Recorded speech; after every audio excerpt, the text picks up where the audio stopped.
السلام عليكم. تعالى اقول لك على اهم عضلات لازم تهتم بيها في جسمك، لان هي تعتبر رمانة الميزان والعمود الفقري لجميع عضلاتك. والعضلات اللي نقصدها او اللي هنتكلم عنها النهارده وهي عضلات منطقة الكور. منطقة الكور دي مش عضلة واحدة، دي مجموعة عضلات مع بعض. بتتكون منطقة الكور من عضلات البطن الامامية وعضلات البطن الجانبية وعضلة الجلوتس وعضلة القطنية. وزي ما قلنا ان منطقة الكور دي تعتبر هي رمانة الميزان لجسمك، فان انت تتمرنها وتهتم بيها هيكون ليه فوائد كتير جدا ليك. هيقوي الجسم بشكل عام، هتقدر ان انت تشيل اوزان اكتر لو انت بتتمرن في جيم، وده هيساعدك ان انت تشيل اوزان بشكل كبير جدا. والاهم ان انت هتتجنب كتير من اصابات اسفل الظهر، لان زي ما قلنا منطقه الكور دي هي المنطقه اللي حوالين العمود الفقري، يعني عضلات البطن الاماميه الجانبيه القطنيه عضله الجلوتس. فكل ده هيساعدك بشكل كبير جدا ان انت تتجنب اصابات اسفل الظهر، لان انت هتحمي منطقه العمود الفقري بمجموعه عضليه كامله. مش بس كده، انت لو اصلا عندك الام اسفل الظهر وبدات ان انت تتمرن عضلات الكور اللي هنتكلم عنها واللي هنشوفها مع بعض كمان شويه، ده هيساعدك بشكل كبير جدا ان انت تخفف من الالام دي واحده واحده. كمان لو انت لاعب كره قدم، التمارين دي هتفيدك بشكل كبير جدا، لان انت طول الوقت بتكون معرض للسادن دايركشن تشينج، فده هيفيدك بشكل كبير جدا ان انت تكون مقوي عضلات الكور عندك. هيخلي عندك الفلكسبيليتي عالي جدا وهتفيدك بشكل كبير. بعد ما شرحنا كل حاجه عن عضلات الكور، تعالى بقى نشوف عملي التمارين اللي تقدر تفيدنا في الموضوع ده واحده واحده. يلا بينا. وندخل أول تمرين. التمارين كلها بتركز على مجموعة الكور زي ما اتفقنا. أول تمرين أنت هتعمل ارتكاز على إيدك زي ما أنت شايف، وهتقدر إن أنت تشد جسمك على قد ما تقدر. التمرين التاني على طول اللي معانا وهو البلانك الجانبي. طبعا كلنا عارفين تمرين البلانك ومشهور، ولكن ده هتلاقي تركيز أكتر على عضلة طبعا البطن الجانبية.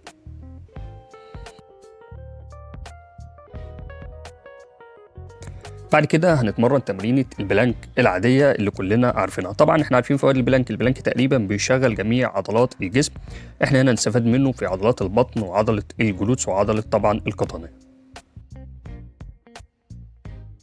التمرين اللي معانا اللي بعد كده، وزي ما انت شايف انت بتعمل ثبات على ركبتك وعلى ايدك، وبترفع كل ايد عكس الرجل التانية، وبتعمل ثبات حوالي من 5 ل 10 ثواني على قد ما تقدر. التمرين اللي معانا اللي بعد كده بتبدأ تمسك اي حاجه علشان تعمل بيها توازن وترفع رجلك على قد ما تقدر لفوق. ركز في التمرين ده وتطلع وتنزل بالراحه وبتركيز. لو مستواك لسه مش متقدم قوي بلاش التمرين ده. التمرين ده بيحتاج ثبات وبيحتاج تركيز اكتر علشان تقدر تستفاد منه بشكل كويس.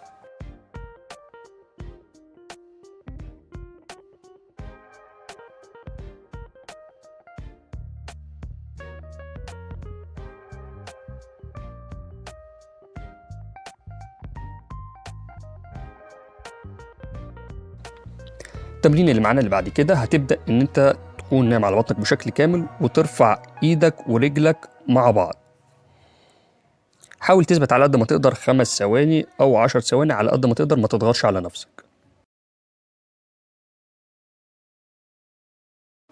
التمرين معانا بعد كده هو تمرين جانبيات بطن عادي. هتمسك اي حاجه في ايدك كده وتبدا تتحرك بيها يمين وشمال. تمرين سهل جدا.